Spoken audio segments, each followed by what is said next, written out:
एक जंगल में एक दुष्ट और लालची भेदिया रहता था। एक दिन उसने एक हिरण का शिकार किया। शिकार के बाद वह अपने लालच पर नियंत्रण नहीं रख पाया और जल्दी जल्दी उसे खाने लगा। इस जल्दीबाजी में एक हड्डी उसके गले में अटक गई। हड्डी अटक जाने पर वह बहुत परेशान हो गया। अब उससे न कुछ खाते बन रहा था, न ही पीते। उसने बहुत कोशिश की कि किसी तरह हड्डी उसके गले से निकल जाए, लेकिन सारी कोशिश बेकार गई। अंत में उसने किसी से सहायता लेने का विचार किया। वह सोचने लगा कि ऐसा कौन है जो उसके गले से हड्डी का टुकड़ा निकाल सकता है। कुछ देर सोचने पर उसे सारस का ध्यान आया। सारस की लंबी गर्दन और चोंच थी। वह उसके मुंह में अपनी चोंच घुसाकर आसानी से हड्डी निकाल सकता था। बिना देर किए भेद दिया सारस के पास पहुंचा और बोला, सारस भाई, मेरे गले में एक हड्डी अटक गई है। क्या तुम अपनी चोंच से वो हड्डी निकाल दोगे? मैं तुम्हारा बहुत एहसानमंद रहूंगा और तुम्हें उचित इनाम भी दूंगा।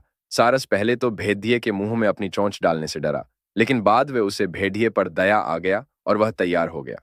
भेदिए मुंह खोलकर खड्डा हो गया और सारस ने उसमें अपनी चोंच डाल दी, लेकिन उसकी चोंच हड्डी तक नहीं पहुंच पाई।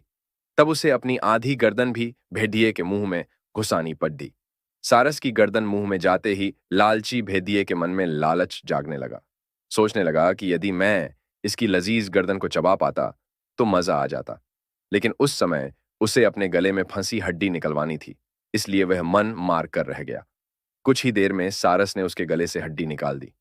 हड्डी निकलते ही भेदिया जाने लगा। न उसने सारस को धन्यवाद दिया, न ही इनाम।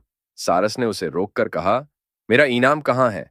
तुमने कहा था कि तुम इस काम के बदले मुझे इनाम दोगे।